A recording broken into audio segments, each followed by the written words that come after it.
Hello and welcome to Pints and Quarts, a show presented by Craft Beer Nation. Today is Thursday, June 18th, 2015. Our guest this week is John Humphrey. John is a brewer and the sometimes needed, mostly needed spokesperson at Hoppin Frog Brewery in Akron, Ohio. So let's jump right into it. Get your beers into a glass and get comfortable. While the music's playing, this would be a perfect time to click subscribe on our YouTube, Stitcher, or iTunes channels.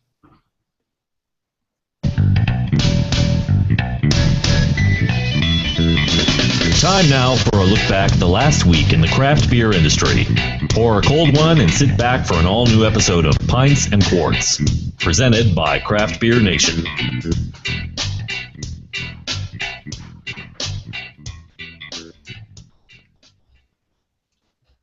All right, we are back. We have got John Humphrey on the show here with us tonight. I'm going to mispronounce his last name. I've got a friend whose last name is Humphreys, so I'm going to blow it at some point, I'm sure, because I've spent years calling him Humphrey, so I'm going to get your name wrong for sure, too. But we've got some regular names on here that are easier to pronounce. We've got Randy, Lola, Freddie, Gil, Alan, and myself, Matt. So good evening. Hello, everyone. And John, how are you? I'm doing great. How are you doing? We're doing fine. You kind of got thrown on the fire here at the last minute. We had Fred Karm, the owner and brewmaster, set up, and he had an obligation that double booked. So he said you would probably put on a better performance anyway. So well, I don't know about that, but we'll see. Well, we're glad to have you. Tell us a little bit about. Let's get a start here. Tell us a little bit about the background of Hoppin Frog and how they came to be and how you came to be a part of it. Well, Hoppin Frog started in September of 2006, and it was basically a one-man operation, just Fred Karm, working his butt off, trying to, build a brewery from the ground up with a little bit of help from family and friends. And right around 2009, he acquired a few employees. When I mean a few, I really mean 3. And basically, he was just doing everything himself with a little help. And then when he expanded in 2011, that's when I kind of was in the right place at the right time. And he had hired myself and then our head brewer, Lee, about 6 months before that. And then Zachary, who was also brewing, who's the director of the company now. So we all And that was all in 11? Yeah, that was all in 2011. And uh-oh. So when did the awards start to rack up? I mean, you guys have got some accolades on some particular beers and things. 2008 was when Boris won the gold medal. That kind of really drove home that beer. That beer put us on the map. It's just a wonderful beer, and people really enjoy it. So and it also won another gold medal in 2011. So and there's on the website there's a bunch of other medals and other, as you said, accolades that we've won, and we're really proud of that. So it took a lot of hard work to get there. So when there was 3 employees is when he won the gold for Boris? I mean, that was before the big expansion. I mean, that's absolutely, yeah. And it's been one fun ride, working with Fred and learning from an amazing brewer, really. Did you brew somewhere before here? No, actually, I was with my dad for years, but I basically learned how to brew from Fred Karm. So it's kind of amazing. You don't really get private lessons like that. So no home brewing or anything before that, just like straight into the fire, right? A couple batches here and there. I was a great home drinker, though. And you got experience. You were a great home quality control technician, right? Absolutely. Yeah. After having one of my first craft beers, I knew that I was going to beat down the door of Hoppin Frog until he let me in. I knew it. There you go. What were some of your gateways? I mean, what showed you the way out of the yellow fizz? Well, the thing is, when I was in college, I just really took hold of drinking craft beer. I mean, everything I could possibly try. And I was studying philosophy in college with every intent to move on to the next level, and I just wanted to write and literally be a professor. And I couldn't let the craft beer go, and I just had to pursue that in some way or another. I didn't even care if I was bottling or sweeping the floor. I just wanted a great brewery, get in there, and just be a part of it. And it wasn't until, that was in about 2009, 2011, it was actually Fred's dad, Fred Sr., who saw me on the Hoppin Frog Facebook page always posting, hey, I brought your beer to this dinner party. I brought your beer to these guys over here. And finally, after beating on the door day in and day out, leaving my father, they finally called me to be a volunteer on the bottling line. And then it was 6 months later, I was working in the brewery, and I haven't left since. Yeah, so craft beer claims another philosophy major. Well, I'm going to say I do my best thinking when I'm drinking, so you probably are using your degree. Yeah. Absolutely. Yeah. Let's put this on a logic table here, right? So if. Yeah, exactly. So 11 is when you guys really went big. So what's your distribution looking like right now? Are you out of Ohio already? Well, I know you are in PA, so you are out of Ohio. But how many states are you guys in at? We're in 20 states and 19 countries. Wow. Nice. I'm sorry. Did you say 19 countries? Yeah, I was gonna say the same thing. Yes. Wow. Wow. But not all of the states. Excuse me. Yeah, right. Spread the love homebound first, and then go to other countries. Didn't you guys made a beer called Van Wink? Was that actually made on Pap Van Wink barrels like a few years back? Well, I could put it this way: we found some really spectacular whiskey barrels, and definitely took advantage of the situation. So you could deduce something from that. So. But yes, we were really proud of that. Do you still brew that beer, or that was a one-time? The beer itself, yes, it's the Boris, but that was just really luck of the draw. Those barrels just happened to fall in our lap, and that rarely ever happens when you get, like, very rare, sought-after barrels. So we just took advantage of it because, I mean, who wouldn't? The flavors are phenomenal. I love that beer. Tell us about the brew house. Is it a 50 barrel or 20 barrel system or? No, it's a 10 barrel system. It's set up almost in a kind of a homebrew sense. We don't have a lauter tun and a mash tun. Our mash tun is our lauter tun. It has false bottoms in it, so it's a small 10 barrel JV.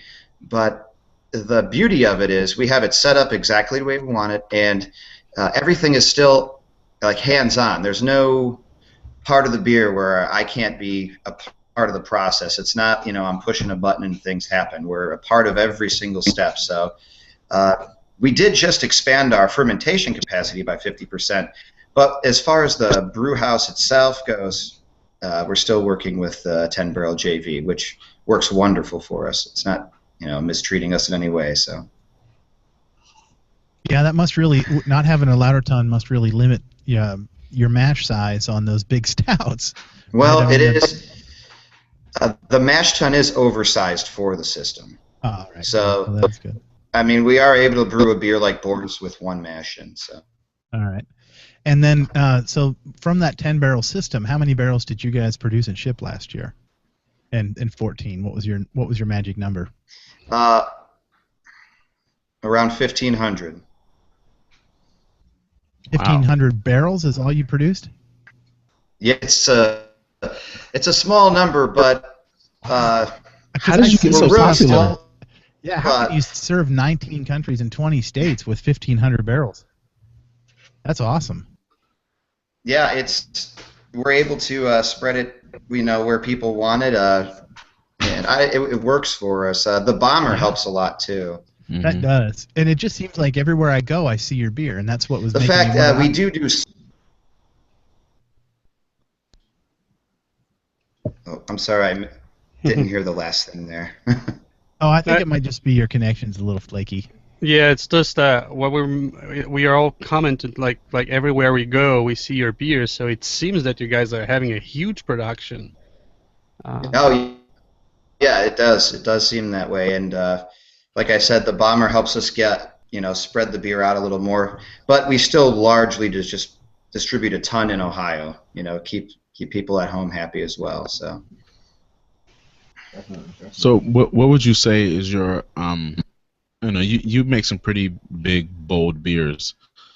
Is that what you think is your identity as a brewer, or is that just that particular line of beers that you put out? What's your identity as a brewery? Big, bold flavors. We don't rush anything. To me, it doesn't matter how long it takes to make the beer, as long as the flavor profile is huge, ridiculous, and something you'll remember. We're all about quality and intense flavors. So, yep, that's Hoppin Frog in a nutshell. Just quality, intense flavors. You heard it here, folks. You will not be having a Hoppin Frog Session IPA.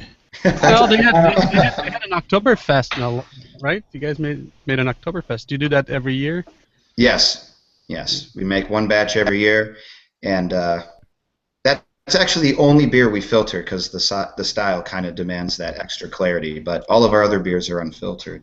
One batch every year, and after they make it, they're all like,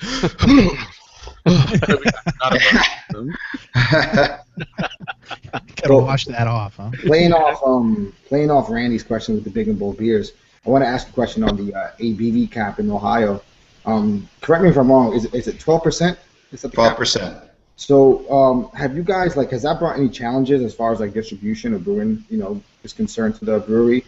And I think the second part question is are there talks about that being raised? Because I've done some dealings with people in Ohio, and that's one thing it seems that people are always talking about is, oh, we can only get certain beers here because of the ABV. I mean, 12 seems pretty good. I mean, Well, for us, it's not.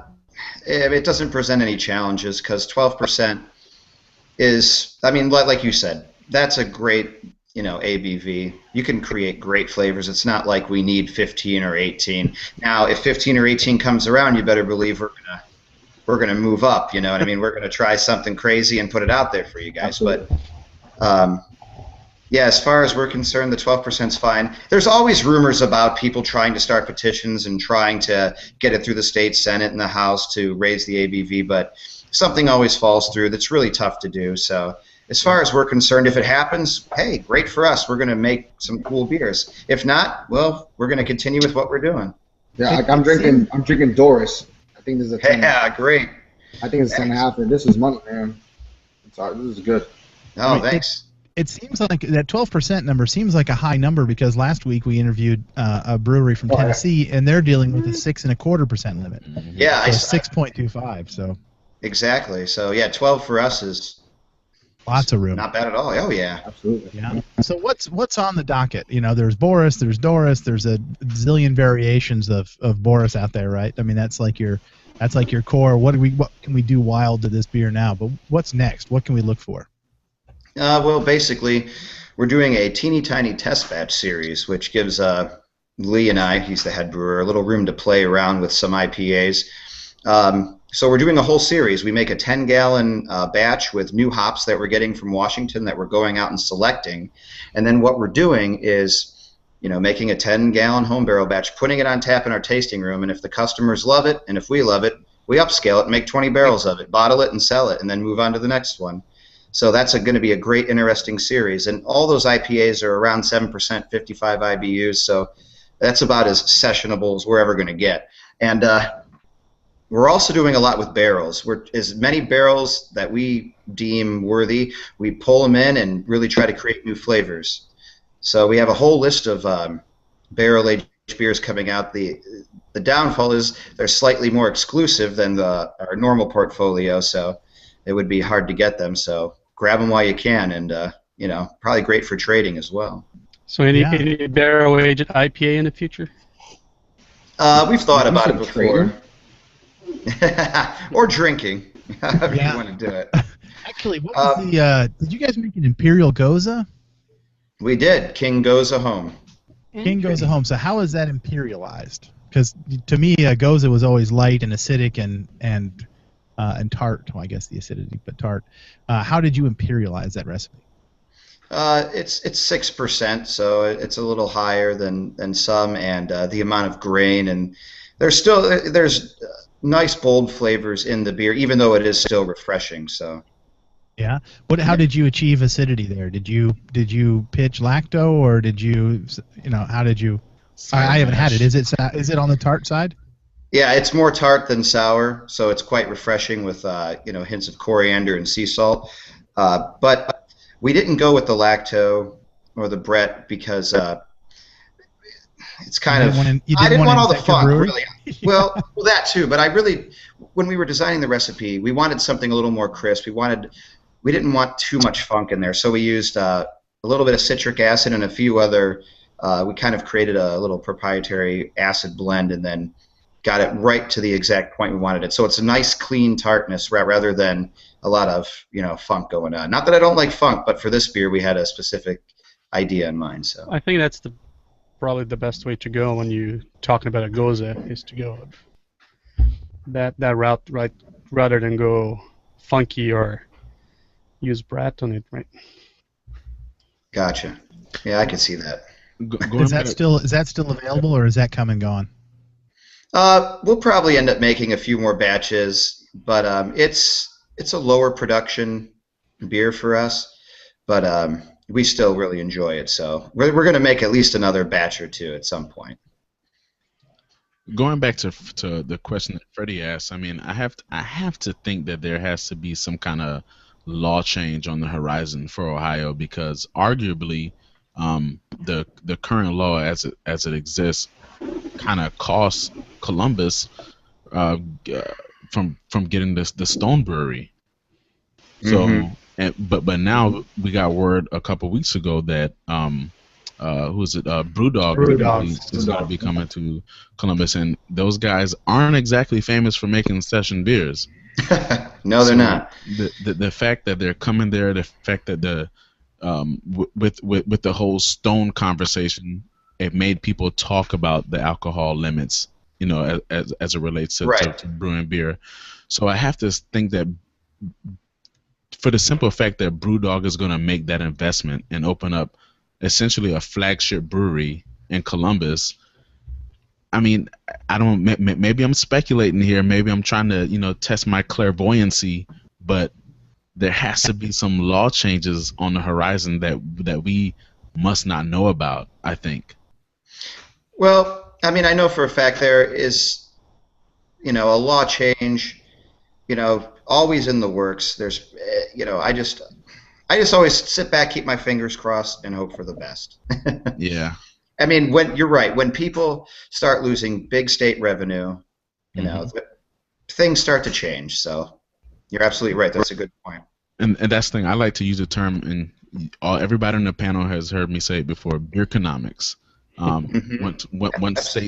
Once states start putting those type of limits on what their brewers can do, I mean, they're missing out on a big chunk of tax revenue from not only from what the brewers have to pay and excise taxes, and also as a result of what you pay for as a result of payroll taxes, but what the employees pay on payroll taxes, and also what people pay on sales tax when they buy the beer, and the potential to attract additional brewers to the state. So I hate when states limit themselves and miss on those opportunities, because A, it's bad for the state's economy, and B, it's bad for us as beer drinkers, because that's that much less beer that's getting to us as a result of states having faulty, antiquated laws. Yeah, but I think when you get to the level like the bold flavors that Hoppin Frog are doing, I guess it's plenty, because I had their barrel aged when I was in Cleveland. It was just so much flavor. I didn't miss any ABV there, but I see what you're saying. Yeah, but like I said earlier, because I know, I'm not gonna say how I know or why I know, perhaps, but I know people in Ohio that's always, they're hounding me for like, hey, do you guys get 120 Dogfish Head or Worldwide Stout, et cetera, et cetera. And that's just, they're looking for the higher ABV content. Yeah. That's why I was asking, because it seems like that's what a lot of people over there are kind of like, So anything that you guys are coming out that you can let slide, Oh, yeah. Break some news. News for us here. Well, let's see what's coming out. June 22nd, we're going to release a very small amount of our Turbo Shandy aged in tequila barrels. It was a little experiment for us, and it turned out to be wonderful. The the lemon of the shandy and then that limey saltiness of the agave from the tequila just play real well together. And it also changed the color of the shandy quite a bit. So it's just a whole nother animal there.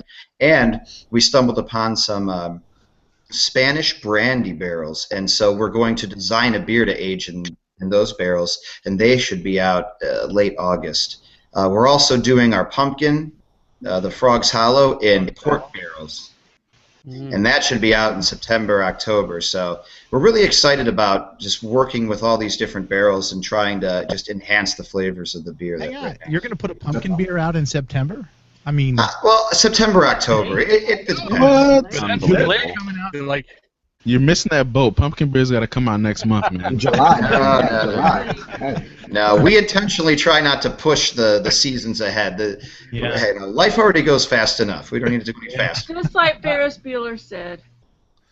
Well, like if you got some beer that you need quality control tested, I can name you at least six people who'd be willing to do that for you. Exactly. It's funny that you said turbo shandy, because I was about to say, what, are you going to come up with an Imperial Rattler? And he said you're going to come up with a turbo shandy. Yeah. Same thing. I just trade the lemon for grapefruit. There you go. I wouldn't mind some Cafe Boris. A little coffee Boris, yeah. Cafe Boris is out. We have it's in most grocery stores around. It's really intense if you ever get a hold of it. So. If we only knew someone at the brewery that could get us a hold of it. Yeah. Let's talk a little bit more about Ohio. We're going to transition to a couple of news stories here real quick. But Alan, I kind of threw this one in at the last minute. I wanted to get some insight as to what's going on in Ohio with regards to the Dew Claw beer. Yeah. So for about 2 years now, Dew Claw's been brewing Sweet Baby Jesus. I think everyone knows it by either that name or one of its other names. And about 2 months ago, they started releasing a beer in Ohio, and a chain of grocery stores in Cleveland. It's the name of it. Sorry, real quick, is Heinen. Where's it at? Heinen's. Apparently, they decided to pull the beer because they thought the name was slightly offensive. Dew Claw came back and said, that wasn't their intention. If they thought it was offensive, they would have, originally changed the name. And there's been some reports that has been pulled out of other places, but I guess that was more reports because their beers were back there. People noticed them within 2 weeks, but just trying to see the direction that's going with this beer.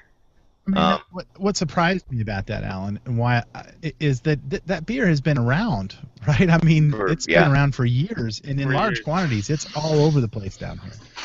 Mm-hmm. I would say this only comes to help Dew Claw get their brand name out and people seeking that beer.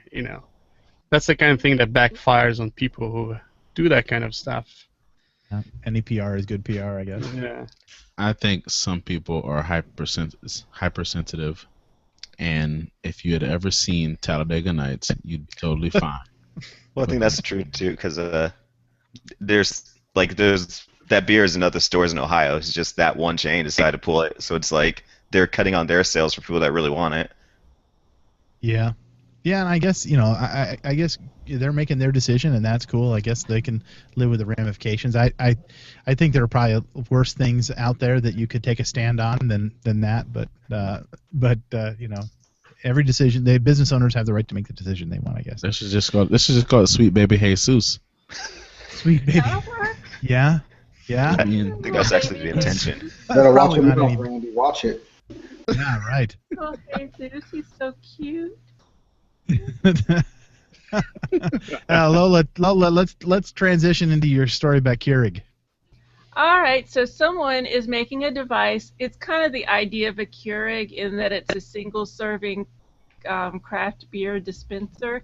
I don't think it works totally like a Keurig. The name of it is the Cynic Draft System, and it was crowdsourced via Kickstarter. And the company that is financing a lot of it is called Arsenal Capital Management. And the way it says it works, it says the dispenser is about the size of a coffee machine and uses a 128-ounce flexible package that holds carbonated beverages. and that is plugged in the dispenser. So I don't understand if they're saying the beer's already made and you just dispense it. Yeah, I think Yeah. Go ahead, Alan.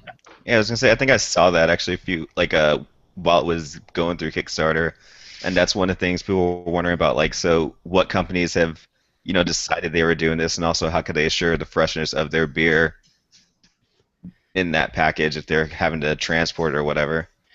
Yeah, I'm a little skeptical of this kind of thing. I'm not gonna judge because I never had it, so maybe I will judge more. But I tend to be on the skeptical side because, I mean, if you ask John here, the amount of work that goes through making a great beer and a proper vessel and everything, it's so hard. I have a hard time to think that a little machine with a little package, pre-packed thing, is gonna get me the flavors that I'm looking for in a beer. John, you wanna jump in there and say anything, or?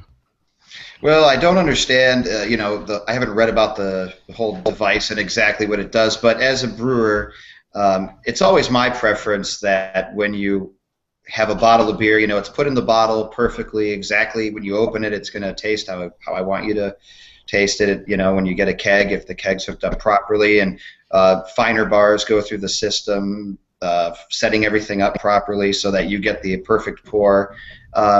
I mean, if this accomplishes all those things, then perhaps it's okay. But I'd have to read more about it.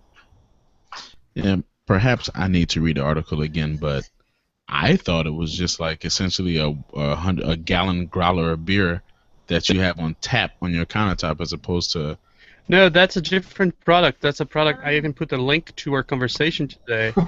It's a different machine where you can put either your growler or your can, and then we'll kind of extra fizzling and foaming, giving it. I think this is more. It's different concept than that yet, which is something physics, right? Yeah. The physics guys or something. Yeah, that's the one. Yeah. But this thing sounds like you're going to take a $3 beer and make it a $7 tasteless thing. I mean, isn't that what Keurig is? I mean, it's like Oh, I love Keurig. Instead of brewing coffee for 45 cents for a 12 cup pot, we're going to charge you $2 for this little pod thing. And I don't know. I mean, Keurig has a place. If your wife doesn't drink coffee and you want to have a fresh cup, then it's got its place. But I think I'll stick to the grocery store and bottles and cans for my beer. Yeah, we'll see. Keurig coffee isn't great. It's just convenient. That's right. To be honest. Right. And I guess, if you're drinking, yellow fizzy stuff, then maybe convenient is what you want. So maybe there's a market for those people, for that beer. Randy, talk to us real quick. Our last story of the night. Talk to us about the one you found with Big Beer. So as my computer freezes up, it was an article speaking about essentially what Big Beer is suffering from right now, found from our friends at Forbes magazine, and one of the things that they particularly highlighted was the fact that it's marketing, right? Blue Moon, we know that Blue Moon is Miller, but they kind of intentionally remove themselves from the marketing for that particular beer. And the article talk about how we see this all the time. Says General Motors doesn't exactly go out of its way, and its Cadillac Escalade ads to point out that it also makes every man's Chevrolet Silverado pickup truck. So you can't fault them for that. That's a result of branding. But it goes on to say how one thing they suffer from is that craft beer is a premium good. And because it's a premium good, you have to make a good product for people to be willing to go out of their way to purchase this product. And Big Beer kind of suffers from that because ain't nothing premium about Budweiser, ain't nothing premium about Miller Lite. You know what I mean? So that's one of the issues that they face. I really wish my computer wasn't frozen right now. But I'll say something. Like I'm gonna put names here. I see a lot of like Buffalo Wild Wings, sometimes Applebee's, PF Chang's, other place that I've been. That when they list craft beer, you get Blue Moon and some other beers listed under that. And that Corona, that's a shame lie right there. I agree. And that's the problem that I think that we have. It's not so much like I think we respect the fact that Budweiser, for example, is a difficult beer to make. And not only that, if you get a Budweiser in Austria, or if you get a Budweiser in Australia, it's gonna taste the same. And that's difficult to do, and they do it to perfection. But it's the fact that they're shady. It's the fact that they seem to intentionally deceive their customers. And come on, that's never good. You know what I mean? So what does Big Beer do? They try to get in on the game.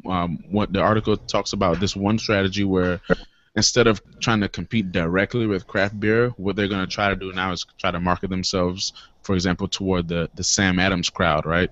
The higher income beer drinker who has like a predictable beer taste.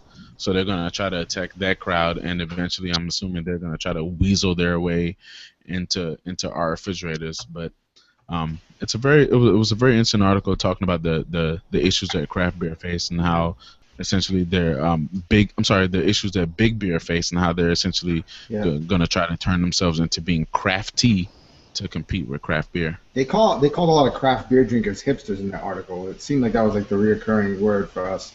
Like, It's a little insulting. Look at me. Do I look like a hipster? I'm pretty. Not that there's anything wrong, but it was just like always like hipsters always look for like the newer thing or like something offbeat, and it's like, oh yeah, the hipster. John has a beard and he's a philosophy major, so if the shoe fits. if he has a smoking jacket, we're gonna have to tag him as a hipster. Or the patches on his elbows. Yeah. Corduroy jacket. Well, I think that probably covers the news for tonight. Let's talk real quick about some of the releases and stuff that's coming up. So be thinking about this. Victory has got Cool Kolsch, a 4.9 ABV. Sounds like a summer beer to me. It's just released of their summer variety pack. I guess it's in. You can get their variety pack. It's got Prima Pils, Summer Love, and Whirlwind Wheat in it. So that's I'm a big fan of Victory. So that sounds like a good thing to get. Yeah, that beer only going to come on a variety pack. That's why. Oh, you can only get the Kolsch in that pack. All right. Denver or on the beer. brewery. What's that? Or at the brewery. Yeah, you can always go to the brewery, right? So the Denver beer has got Tandem Pedal Double IPA, brewed with Mosaic, Cascade, and Nelson Sauvin at 9.7. That's a big double IPA. That's out today. And Avery, also in central Colorado, Boulder, Colorado this time, has got 22, a 100% Britannomyces dry fermented, dry hopped wild ale. That's their anniversary beer. That's coming out on June 22nd, actually. Anchorage, Alaska, has got Bitter Monk Belgian Double IPA and Love Buzz Saison. And I actually had a friend went up to Alaska and got a chance to go to the Anchorage brewery and said they were just fantastic.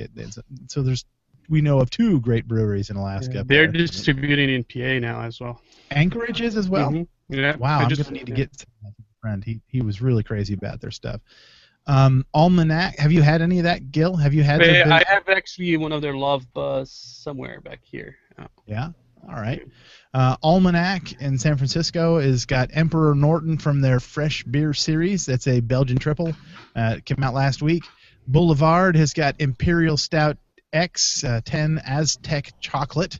It's an 11% big old stout. That sounds amazing. That does. Yeah, and it's summer.